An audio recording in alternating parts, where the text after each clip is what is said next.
கர்த்தர் நல்லவர், அவர் கிருபை என்றும் உள்ளது. ஆமென்.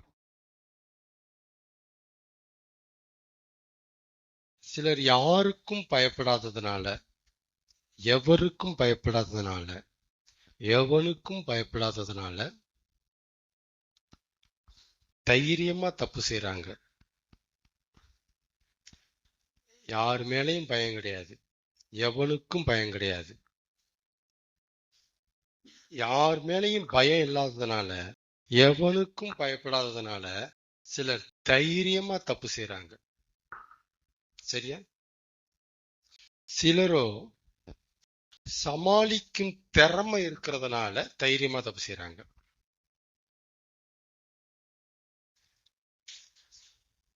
சமாளிக்கும் திறமை, அவங்க பயப்படுறாங்க, ஆனா சமாளிக்கும் திறமை இருக்கு.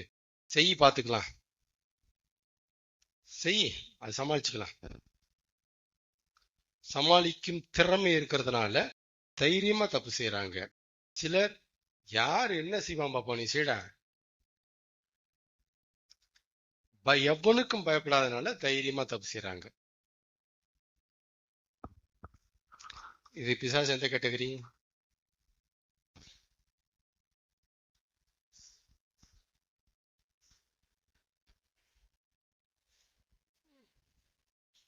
எல்லாருமே என்ன நினைக்கிறாங்க அப்படின்னா,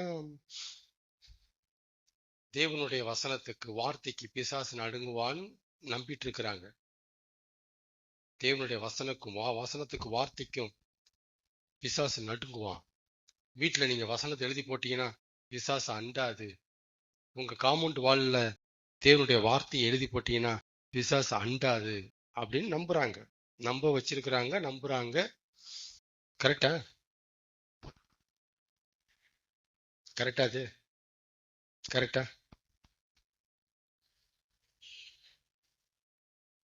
கரெக்டா? இந்த டாபிக் எடுத்து பேசியாச்சு. நம்ம ஒரு பிக்கஸ்ட் டாபிக்கா பேசணும். ஜீசஸனுடைய டெஸ்ட்ல எடுத்து பேசணும். இதெல்லாம் கர்த்தர் நல்லவர். பயப்படுவானா, பயப்பட மாட்டானா? ஏன் பயப்பட மாட்டான்? ஏன்? வார்த்தைய அவனே யூஸ் பண்ணுவான். தேவனுடைய வாசனத்தை, பைபிள் இருக்கிற வேத வசனங்களை அவனே பயன்படுத்துவான். நம்பர் 1, தேவனுக்கே பயப்படாதவன் தேவனுடைய வசனத்துக்கு எப்படி பயப்படுவான்? கேள்வி புரியுதா? அவன் காட்கே பயப்படுறது கிடையாது. வந்து பாரு நிக்கிறான். எப்படி அவர் வார்த்தைக்கு பயப்படுவான்? நம்ம அவ்வளவுதான் பிசாசை பற்றி அறிஞ்சு வச்சிருக்கிறோம். நம்ம அவ்வளவுதான் அறிஞ்சு வச்சிருக்கிறோம். அவன் என்னன்னு தெரியாம பேசிட்டு இருக்கிறோம். ஆமென் சொல்லுங்க. அப்ப தேவனுக்கு பயப்படாதவன், எனக்கு ஒருத்தர் பயப்படல வச்சுக்கங்களேன், நான் சொல்ற வார்த்தைக்கு எப்படி பயப்படுவாங்க? நான் சொல்ற வார்த்தைக்கு எப்படி பயப்படுவாங்க? என் மேலே பயம் இல்லையே. விளங்குதா? அப்ப தேவனுக்கு பயப்படாதவன் தேவனுடைய வார்த்தைகளுக்கு சத்தியமாக பயப்பட வேண்டிய அவசியம் இல்லை, அவசியம் இருக்காது. ஆமென். நம்பர் 1. நம்பர் 2, தேவ வசனத்தை அவனே அழகா எடுத்து பயன்படுத்திட்டு இருக்கிறான். பாதம் கல்லில் மோதாதபடி தூதர்கள் உம்மை ஏந்துவார்கள் என்பதாக எழுதி இருக்கிறது. இன்னைக்கு பிசாசு வசனத்தை பயன்படுத்துறது இல்லையாமா? நம்புறீங்களா? பயன்படுத்துறான்ல. அப்புறம் இந்த வசனம் தெரியாதா? வசனத்துக்கு அவன் பயப்படுவானா? அதெல்லாம் பயப்பட மாட்டான். அப்ப எது அவனை பயமுறுத்துது? தேவனுடைய வசனத்தின் மேல நமக்கு இருக்கிற விசுவாசம் ஒண்ணு இருக்கு இல்லையா, ஃபெய்த், நிச்சயம். அதுதான் அவனை அச்சுறுத்துது. தெளிவு, வெளிச்சம், அந்த கிளாரிட்டி, இதுதான் அவனை அச்சுறுத்துது. நீங்க தேவனுடைய வசனத்தை பேசினா போக மாட்டான் பிசாசு, வந்து மடியில உட்கார்ந்து கதை கேட்பான். அதே வசனத்தை நீங்க ஃபெய்த்தோட பேசுங்க, ஓடிடுவான். ஆமென். எது அச்சுறுத்துது? வசனத்துல வசனத்து மேல நமக்கு இருக்கிற தெளிவு, உறுதி, நிச்சயம்தான் பிசாச ஓட ஓட விரட்டுது. அதனாலதான் பேதுரு எழுதுவாரு, ஒன்னு பேதுரு 5ல விசுவாசத்தில் உறுதியா இருந்து. எதுல உறுதியா இருக்கணும்? வசனம்ல. எதுல? சத்தியத்தின் மேல உங்களுக்கு இருக்கிற ஃபெய்த்ல உறுதியா இருந்து அவனுக்கு ஏத்து நில்லுங்கள்.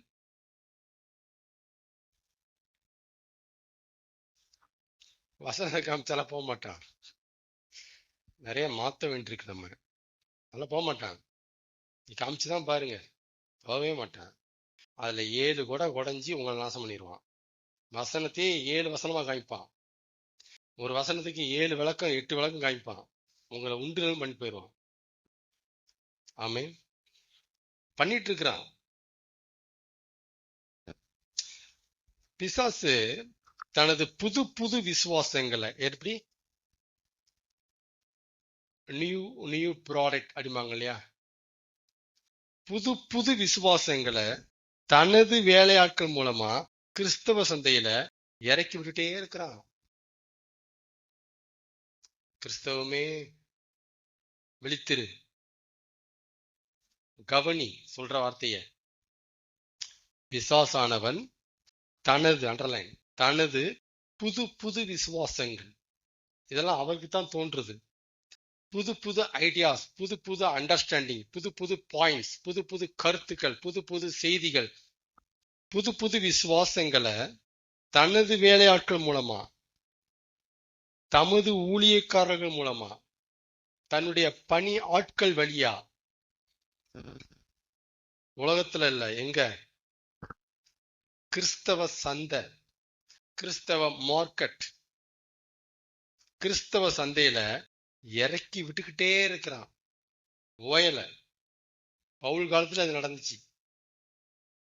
ஓயல இறக்கி விட்டுட்டே இருக்கிறான். அதான் பாருங்க, கள்ள உபதேசங்கள் நாளுக்கு நாள் கிறிஸ்தவத்துல பெருகிட்டே இருக்கு. எங்கேயா அந்த உபதேசம் வருது அப்படின்னா ஊற்று அங்கிருந்து வருது. புது புது ஐடியாஸ், புது புது ரெவலேஷன், புது புது வெளிச்சம் பண்ணிட்டே இருக்கிறான். இறக்கி விட்டுட்டே இருக்கிறான் கிறிஸ்தவத்துல. ஆமை கேள்விப்படுறீங்களா? அதெல்லாம் கள்ள உபதேசங்கள் பெருகிக்கிட்டே இருக்கு. காரணம் என்ன? ஏன் புது புது பாஸ்டர்ங்கிற பேர்ல எழும்பி புதுசு புதுசா பேசுறாங்க? ஏன் முரண்பாடாவே பேசுறாங்க? ஏன் தப்பு தப்பா பேசுறாங்க? வசனம் தான் எடுக்கிறாங்களா, வேற மாதிரி விளக்கம் கொடுக்குறாங்களே அப்படின்னா இது எங்க இருந்து வருது? ஆனா தன்னுடைய வேலையாட்களை என்னன்னு சொல்லி பேசுவான்? தேவனுடைய ஆவியானவர் இதை இன்றைய நேற்று வெளிப்படுத்தினார் அப்படின்னு பேச சொல்லுவான். அவங்ககிட்டயே அதை அப்படிதான் பேசுறான். அது அவங்களுக்கும் தெரியாது. ஓகே, பிசாசு வசனத்துக்கு பயப்பட மாட்டான். வீட்டுல போட மாட்டி வைக்கிறது அவனை பயமுறுத்த இல்ல, உங்களுக்கு ஞாபகக்குறியா, உங்களுக்கு நினைவில் இருக்கும்படிக்கு மாட்ட சொல்லி இருக்கிறாரு. அவனை விரட்டுறதுக்கு இல்ல. நான் வசனம் என்ன வேப்பலையா கட்டி வைக்கிறதுக்கு வெளியே? அதனால கொஞ்சம் வேத வசனத்தை குறித்த அறிவு நமக்கு வேணும். விசுவாச குறித்த அறிவு நமக்கு வேணும். ஓகே, யோவான் 2ஆம் அதிகாரம் 1-2 வாசிங்க. யோவான் 2ஆம் அதிகாரம் 1-2. சீக்கிரம் நிம்மதியா ஒரு டாபிக்ல போகிட்டு இருக்கு. 2ஆம் அதிகாரம் 1.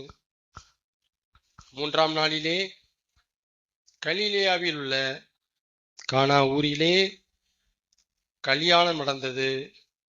இயேசுவின் தாயும் அங்கே இருந்தால்.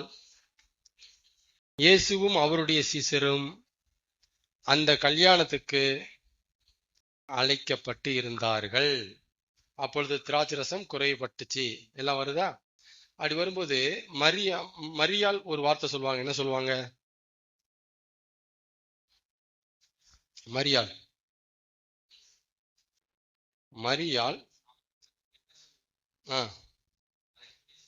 வேலைக்காரங்கள்லாம் திராட்சை ரசம் தீர்ந்து போச்சுன்னு சொல்லும் போது மரியாள்கிட்ட சொல்லும் போது மரியாள் என்ன ஆன்சர் பண்றாங்க? அவர் உங்களுக்கு என்ன சொல்லுகிறாரோ அதன்படி செய்யுங்கள் என்றார். அந்த கல்யாண வீட்டுல விருந்து பரிமாறுகிற வேலையாட்கள் மரியாள்கிட்ட கேட்கிறாங்க. ரொம்ப கிரிட்டிக்கலான சூழ்நிலை போயிட்டு இருக்கு. இப்ப மரியாள் கொடுக்கிற ஆன்சர், ஜீசஸ் என்ன சொல்லுகிறாரோ அதன்படி செய்யுங்க. இதுதான் மரியாள் கொடுத்த ஆன்சர். சரி, ஜீசஸ் சொல்றதபடி செஞ்சாங்களா இல்லையா? செஞ்சாங்கல்ல. எப்படி செஞ்சாங்க? எதை வச்சு செஞ்சாங்க? எதை வச்சு செஞ்சாங்க? இவங்க அன்னோன் பர்சன், அவங்க வேலைக்கு வந்திருக்கிறாங்க. திராட்சரசம் குறைவுபட்டிருக்கு.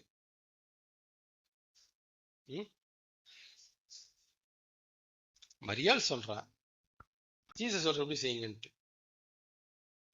அப்போ அந்த வேலையாட்கள் அந்த வார்த்தைக்கு கீழ்ப்படிஞ்சிருந்தாங்கன்னா, ஒண்ணு அவங்களுக்கு மரியாள் மேல நம்பிக்கை இருந்திருக்கணும்.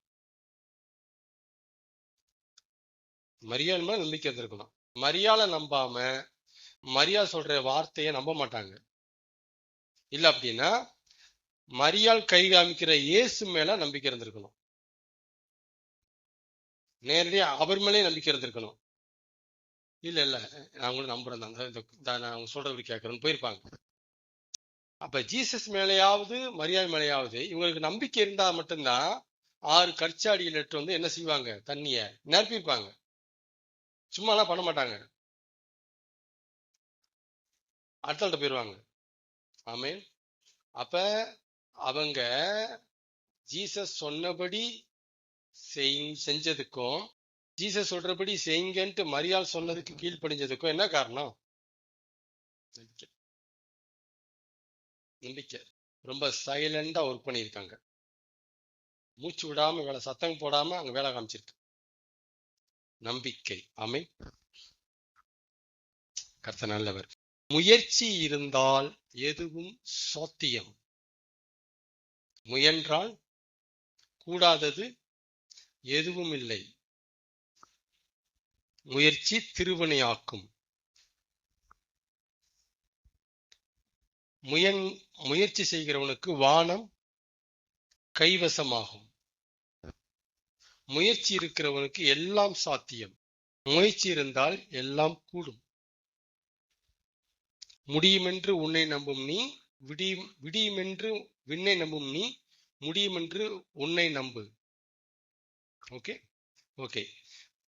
இப்ப வாக்கியத்தை கவனிங்க. முயற்சி இருந்தால் எதுவும் சாத்தியம், எதுவும் கூடும், எல்லாம் கைவசமாகும். என்ன இருந்தா?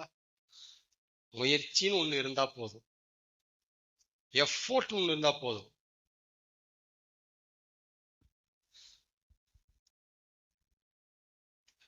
அப்படிங்கிற அந்த அந்த வாக்கியத்தை தனது ஆட்சியின் மைய வார்த்தையாக, தனது ஆளுகையின் தாரக மந்திரமாக பிசாசு வைத்திருக்கிறார். ரொம்ப கிளியர் பாயிண்ட் இது. அது மறுக்கவே முடியாத பாயிண்ட். இது அந்த அளவுக்கு ஸ்ட்ராங்கா இருக்கு அந்த பாயிண்ட். அது அவனுடைய சிங்காசனத்தின் மையம். அது அவனுடைய வாழ்க்கையின் மைய அச்சு. அதான் அச்சுல இருக்கு. அந்த அச்சு தான் அவனை இயக்கிட்டு இருக்கு. அந்த ஃபெய்த் தான் அவனை ஆக்டிவேட் பண்ணிட்டு இருக்கு. அந்த ஃபெய்த் தான் அவனை கம்ப்ளீட்டா இயக்கிட்டு இருக்கு. எது? முயற்சின்னு ஒண்ணு இருந்தா கூடாதது என்று ஒன்றுமே இல்லை. ஆனா நீங்கெல்லாம் சொல்லிட்டு இருக்கீங்க தேவனாலே கூடாத காரியம் ஒன்றும் இல்லைன்னு. நான் சொல்றேன் ஒரு சத்தியத்தைங்கிறான். முயற்சி இருந்தால் தேவனாலையும் கூடாது, நம்மால் கூடுங்கிறாங்க. இது எப்படி கூடு? உனக்கு என்னதான் வேணும்? முயற்சி வேணும். முயற்சி வேணும். அப்ப முயற்சி இருந்தால் எல்லாம் சாத்தியம் என்று அந்த வார்த்தைய தாரக மந்திரமா வேதமா தம்முடைய ஆட்சியினுடைய மையமா வச்சிருக்கிற பிசாசு அவன்கிட்ட போய், அப்பா 2 வகையான ஆத்மா இருக்கு, இருள் ஆத்மான்னு ஒண்ணு இருக்கு, ஒளி ஆத்மான்னு இருக்கு, ஓ ஆடுன்னு ஒண்ணு இருக்கு, அவர் ஆடுன்னு ஒண்ணு இருக்கு, ஓங்கொடின்னு ஒண்ணு இருக்கு, அவர் கொடி ஒண்ணு இருக்குன்னா யார் சொன்னது? 2 டைப்பா? யார் சொன்னது? எல்லாம் ஒரு ஆத்மா தான், எல்லாம் ஒரு ஆத்மா தான்.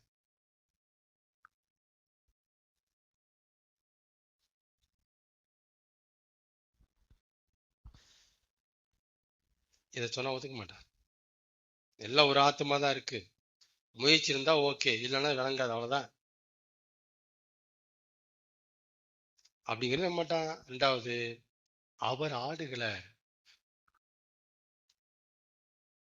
உன்னால ஒண்ணுமே செய்ய முடியாது அப்படின்னாலும் ஒத்துக்க மாட்டான்.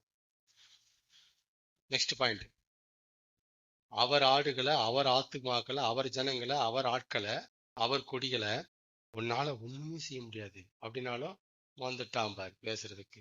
முயற்சி அத்தவயன் அடிமானம். சீரியஸான டாபிக், அவனுடைய மைண்ட் வாய்ஸை பேசிட்டு இருக்கிறேன். வந்துட்டான் பாரு பேசுறதுக்கு. என்னமோ அவர் ஆடு ஏன் ஆடு இருக்காம ஏன் சொன்னது இதெல்லாம். அப்புறம் ஒன்று சொல்றான் பாருவேன், அவர் ஆட நம்மளால ஒண்ணுமே செய்ய முடியாதா? ஏய் சிரிக்கிறா டே அப்படி சிரிக்கிறான். ஒண்ணுமே செய்ய முடியாதா? அப்படிதான் இங்க வாங்க, நம்ம ஆட்சியினுடைய மையம் என்ன, வேத வாக்கியம் என்ன அப்படிங்கிறான். முயற்சி இருந்தால் எதுவும் கைகூடும். புரியுதா? ஒண்ணுமே செய்ய முடியாதுங்கிற நீ, புரியுதா? முடியும். என்ன செய்ய மாட்டான்? இதை ஒத்துக்க மாட்டான். நம்புறீங்களா? ஒத்துக்க மாட்டான். அதனால அந்த சத்தியத்தை ஏத்துக்கிறது இல்ல, ஏத்துக்கிறதே இல்ல. எந்த உண்மைய? அவருடைய ஆட்களை, அவருடைய ஆடுகளை, அவருடைய கொடிகளை, அவருடைய ஆத்துமாக்களை தன்னால ஒண்ணு செய்ய முடியாதுங்கிற அந்த கருத்தை, அந்த உண்மையை அக்செப்ட் பண்ணவே மாட்டான். ஏன்? முயற்சி செய்தால் முடியும், முயன்றால் முடியாதது எதுவும் இல்லை.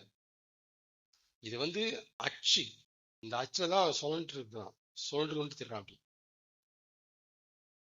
ஆமென். அதான் பாருங்க, ஒவ்வொரு முறையும் தோல்வியை சந்திச்சோம். அவருடைய ஆடுகளிடத்துல, அவருடைய ஆட்கள்கிட்ட ஒவ்வொரு முறையும்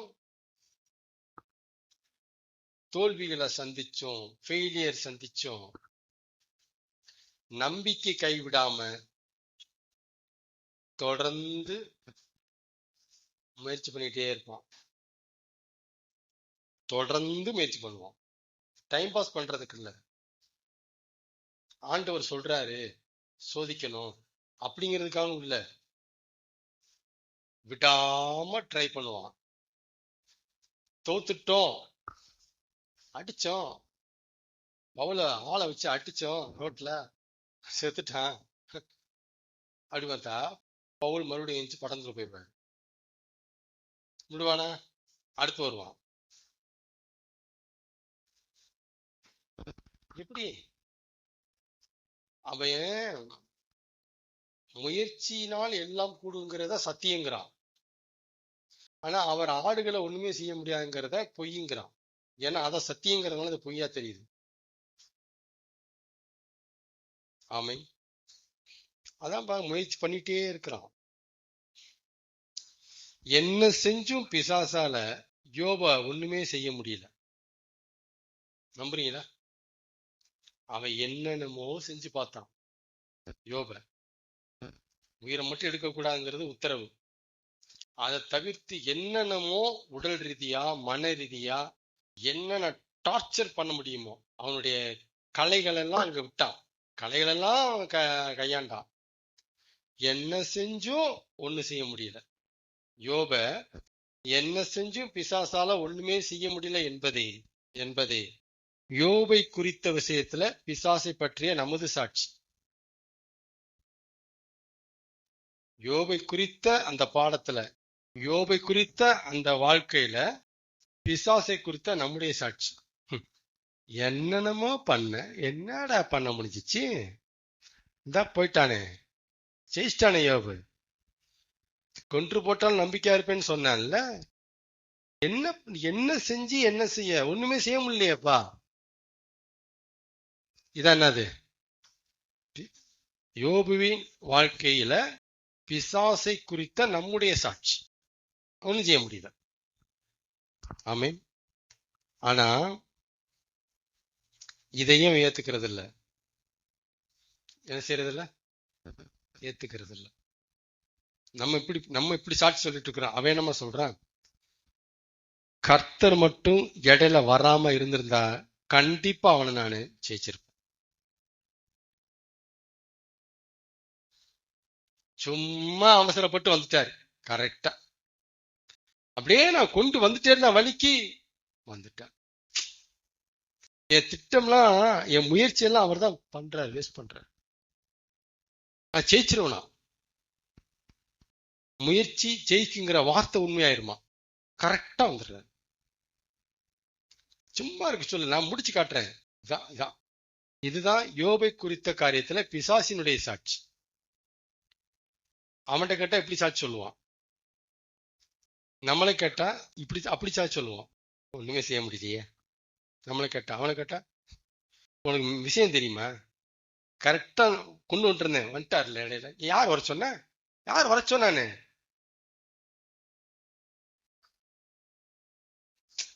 நான் முயற்சி பண்ணிட்டு இருக்கிறேன், விடணும்ல. அவர் தானே விட்டாரு. என்ன முயற்சியினால முடியுங்கிறத சொல்ல விடணும்ல, செய்ய அதை நம்ப விடணும்ல, நிரூபிக்க விடணும்ல. வந்துட்டாரு. அப்படியே தாங்க ஒவ்வொரு விஷயத்திலையும் அதை உண்மை நான் நிரூபிச்சிடக்கூடாதான். இதுதான் பிசாசுடைய சாட்சி. நம்ம அவனை பத்தி இப்படி சொன்னா, அவன் அவனை பத்தி அப்படி சொல்றான்.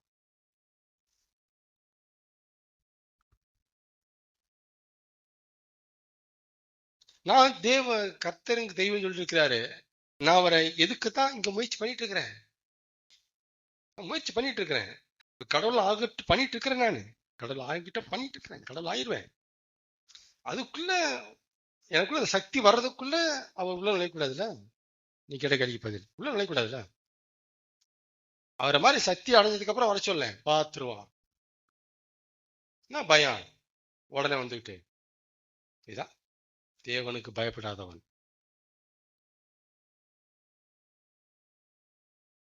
ஆமே, இப்படிதான் பேசுவான். நீ எந்த ஆங்கில கேள்வி கேட்டாலும் அதுக்கு ஆன்சர் பண்ணுவான்.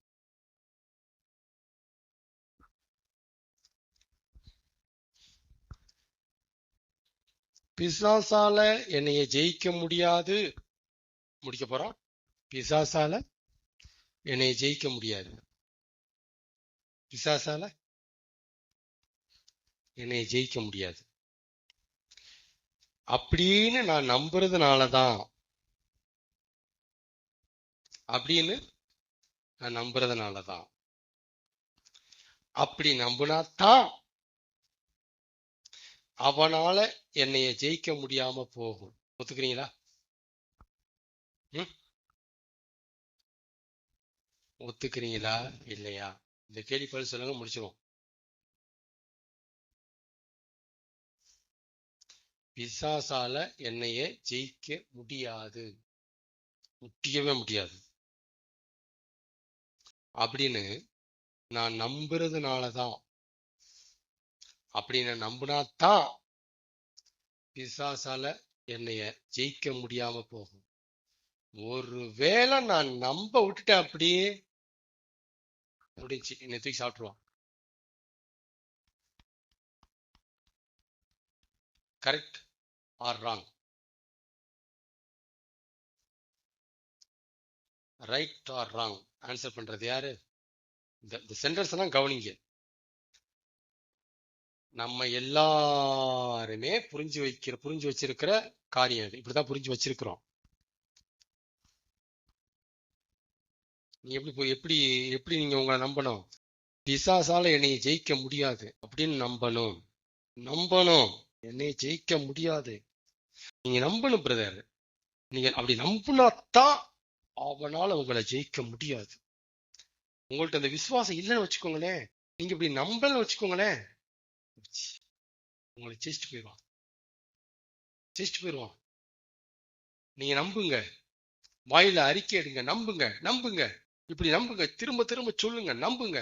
நம்பினா விசுவாசம் உங்களை ஜெயிக்கவே முடியாது.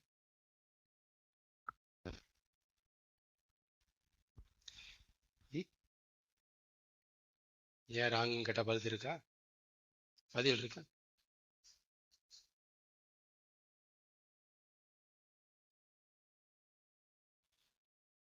இப்படி நாம நம்புனா எப்படி? நான் இப்படி நம்புனாத்தான்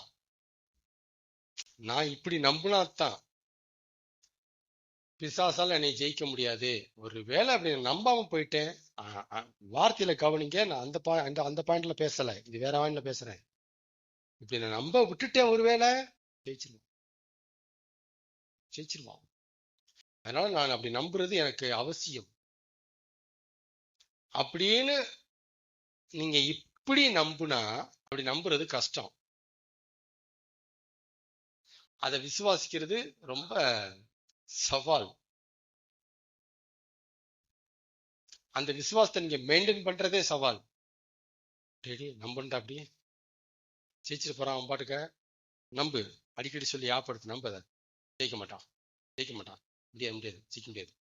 நம்புடா, நம்ப மனதுல தூக்கத்தை கூட திடீர்னு சொல்லு. நீ நம்பு. நீ எந்த அளவுக்கு நம்புறியோ அவனால ஜெயிக்க முடியாது போயிடும். என்னை ஜெயிக்க முடியாது, நம்பு. திரும்ப திரும்ப சொல்லு. இந்த விசுவாசத்தை நீங்க மெயின்டைன் பண்ணிடுவீங்களா? இது ரொம்ப ஈஸியா இப்படி விசுவாசிக்கிறது. நான் நம்பினாத்தான் என்னை அவனால் ஜெயிக்க முடியாதுன்னா, என்னால அத அந்த அந்த அந்த அந்த நம்பிக்கை என்னால மெயின்டைன் பண்ண முடியுமா? அதான் கேள்வி.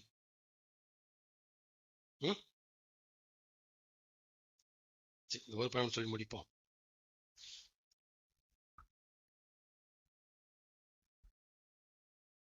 முடியுமா? நான் பண்ணி பார்த்ததுனால சொல்றேன். நம்பினா தான் பிரதே, நம்பெல்லாம் போச்சு அப்படிங்கிறதே பயத்தை உண்டாக்கிறோம். நம்பணுமா?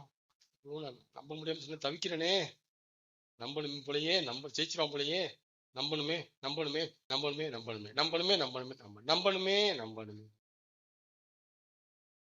நம்பினாத்தான் ஜெயிக்க முடியாது. நம்பல அப்படின்னா ஜெயிச்சிருவான். அப்ப நம்புறது நமக்கு அவ்வளவு அத்தியாவசிய தேவையாப்படுது. நம்ப முடியுமா நம்மளால? அப்படி அந்த ஒரு நம்பிக்கையை நம்மளால காத்துக்க முடியுமா, தக்க வைக்க முடியுமா, நிலை கொள்ள முடியுமாங்கிறதான் கேள்வி. நீங்க நம்பிடுவீங்க காலைல, மதியம், நாளைக்கு நைட்டு, என்ன கழிச்சு காலையில உங்களுக்கு ஞாபகம் இருக்குமா? உங்களால அந்த நம்பிக்கை இருக்குமா? ஜெயிக்க முடியாது. நீ சொல்லிருப்பீங்களா? முடியுமா? நடைமுறைக்கு ஒத்தே வராது இந்த உபதேசம். இது ஒன் டைம் பேச அருமையா இருக்கு. நடைமுறையில நீங்க கடைபிடிக்க முடியாது இப்படி நம்புனீங்கன்னா. எப்படி? நான் நம்புனா தான் பிசாசால என்னைய ஜெயிக்க முடியாது. நான் நம்பணும். நான் நம்ப கோட்டை விட்டுட்டேன், அப்ப நம்ம நம்பணும். திரும்ப திரும்ப விசுவாசம் அறிக்கை பண்ணணும், நம்பணும். அப்படின்னு நீங்க கத்து கொடுத்தது நீங்க கடைபிடிக்க பார்த்தீங்கன்னா சத்தியமா ஃபெயிலியர் ஆயிடுது. அந்த நம்பிக்கையில உங்களால் நிலை கொள்ளவே முடியாது. ஆமே. அப்ப இது எப்படிங்க நம்புனா நிலை கொள்ளலாம்ங்கிறதா ரகசியம். எப்படி நம்புனா நிலை கொள்ளலாம் அப்படின்னா, எப்படி நம்புனா நமக்கு அதை நம்புறது ஈஸியா இருக்கும், டக்குன்னு ஈஸியா இருக்கும், உடனே ஈஸியா சர்வசாதாரணமா தொடச்சிட்டு போயிடலாம், அழகா நம்பிட்டு போலாம் அப்படின்னா, நான் நம்புனாலும் சரி, நான் நம்பாட்டினாலும் சரி, அவனால என்னைய ஜெயிக்கவே முடியாது. எப்படி? நான் அப்படி நம்புனாலும் சரி, நான் அப்படி நம்பாம போனாலும் சரி, அவனால என்னைய ஜெயிக்கவே முடியாது. இப்படி விசுவாசிச்சா இப்படி நம்புனா, நீங்க நம்புனாத்தான் ஒண்ணு அப்படின்னா நீங்க மாட்டிக்கிட்டீங்க. நீங்க நம்புனாத்தான் பிரதர் ஆசீர்வாதம், நீங்க நம்புனாத்தான் பிரதர் அப்படின்னாலே அவுட்டு. அங்கேயே முடிஞ்சு, உங்களுக்கு முடிஞ்சு. பாரதத்துக்கு உங்க மேல வச்சாச்சு. அங்கே எல்லாத்துக்கும் நீங்க கனெக்ட் பண்ணுங்க. அந்த மாதிரி ஆங்கிள் வந்துட்டீங்கனாலே போச்சு போச்சு, நீ நான் நம்பலையே, போச்சு நம்ம ஜெயிச்சிருப்பான், நீ நம்ம நம்பாம போயிட்டோமே, இப்படியே தான் வருவீங்க. நான் நம்பினாத்தான் ஒண்ணு அப்படின்னா நீங்க அவுட்டு. நான் நம்பினாலும் சரி, நம்பாம போனாலும் சரி, பிசாசால என்னைய ஜெயிக்கவே முடியாது. அப்படிங்கும்போது இப்ப நீங்க ஃப்ரீ ஆயிட்டீங்க. இப்ப என்ன ஆயிட்டீங்க? நீங்க நம்பித்தாங்கிற இடத்துல ஃப்ரீயா வந்துட்டீங்க. நீங்க ஃப்ரீ ஆயிட்டீங்க. ஜெயிக்கவே முடியாதுன்னு நீங்க நம்புனீங்கன்னா அது ஈஸி. நம்ம நம்பாட்டோட ஜெயிக்க முடியாதுல்ல, நம்பிட்டு போ. ஆனா இத நம்புறதுக்குத்தான் ஆடு பாடம் தேவை. இந்த இடத்துக்கு வரணும்னா சும்மா வந்துட மாட்டாங்க. இப்பெல்லாம் சொல்றதுனால வந்துட முடியாது. இந்த இடத்துக்கு நீங்க வரணும்னா அவர் ஆடு, அவன் ஆடுங்கிற பாடம் தெரியணும். நான் அவராடா இருக்கிறதுனால என்னை அவனால் ஜெயிக்கவே முடியாது. ஜெயிக்கவே முடியாது. என்ன செஞ்சும் யோப ஜெயிக்க முடியல. என்ன செஞ்சும் பவுல ஜெயிக்க முடியல. விசுவாசத்தை காத்து கொண்டுதான் சொல்லி செத்தாரு. ஜெயிக்க முடியலையே. யோபு விசுவாசத்தை கட்டியா பிடிச்சுக்கிட்டாரு, ஜெயிக்கவே முடியலையே. அவனுடைய டார்கெட்டை விசுவாசத்தை அழிக்கணும் தானே. இல்லையே, ஒண்ணும் முடியலையே. பவுல் விசுவாசத்தை அழிக்க பார்த்தா முடியலையே. எப்படி நீ விசுவாசிக்கணும்? என்னை ஜெயிக்க முடியாது. ஏன்னா நான் அவராடு. சட்டம், விதி. ஜெயிக்கவே முடியாது. என்ன வேணாலும் செய்யலாம், ஆனா ஜெயிக்க முடியாது. என்ன செஞ்சாலும் ஒண்ணும் செய்ய முடியாது. சொல்லுங்க, ஒண்ணும் செய்ய முடியாது. நான் நம்பினாத்தான் அப்படி இல்லை. நம்பாம இருந்தாலும் இது நடத்தான் செய்யும். அது அப்படித்தான் நடக்கும். அப்படித்தான் நடக்கும். இது விதி. அவருடைய ஆடுகளுக்கே உள்ள சிறப்பு. அதனால இந்த ஆடு பாடம் ரொம்ப கிளியரா புரிஞ்சிருக்கணும். தெளிவா புரிஞ்சிருந்தீங்கன்னா இந்த மாதிரி இடத்துக்குலாம் வந்துடலாம். ஃபெய்த்தே மாறிடும். நம்ம இந்த மாதிரி விசுவாசிக்கணும். நான் நம்புறதுனால சூரியன் கிழக்க உதிக்கல. நான் நம்பாட்டினாலும் கிழக்கதான் உதிக்கும். அது சூரியனுடைய இயல்பு. ஒரு இயல்பை ஒரு இயல்பை போய் நான் நம்பினாத்தான் அப்படின்னு நான் சொல்ல முடியும்? அது ஆடுகளுக்கே உரிய இயல்பு. ஜெயிக்க முடியாது. ஜெயிக்க முடியாது. ஒரு இயல்பை போய் நான் நம்பினாத்தான் அப்படின்னா அது எப்படி? நான் நம்பினாத்தான் நீங்க மனுஷன், நான் மட்டும் நம்ப போயிட்டேன் சிங்கம், சரியா? அப்ப நீங்க மனுஷனா இருக்கிறதும் மனுஷனா இல்லாம போறதும் நான் நம்புறத வச்சு இல்ல. அது டிஃபால்ட்டா அதான். அது மாதிரிதான் நான் நம்புறத வச்சு பிசாசனை ஜெயிக்க போறது இல்ல. நான் ஆடுங்கிறதுனால அவனால ஜெயிக்க முடியாது. ஆமென். இதேதான் தேவன் என்னை கைவிட மாட்டார் அப்படின்னு நான் நம்பினாத்தான் அவர் கைவிடாம இருப்பாரு. தப்பு. இப்படி சொல்லி கொடுத்தீங்கனாலே, ஐயோ என்னால் நம்ப முடியல பிரதர், கைவிட்டுற போல தெரியுது பிரதர், என்னால் நம்ப முடியல பிரதர், என்னை கைவிட்டுற, இப்படிதான் போவீங்க. இப்படியே தான் வருவீங்க. நம்பினாத்தான் கைவிட மாட்டாரு. நம்பாம போயிட்டீங்கன்னா கை விட்டுருவாரு. போச்சு, பாரதத்துக்கு வச்சாச்சு. நான் கைவிட மாட்டார், நம்பினாலும் சரி நம்பாம போனாலும் சரி, அவரால் என்னை கைவிட முடியாது. எப்படி சொல்றாரு? அவராடு.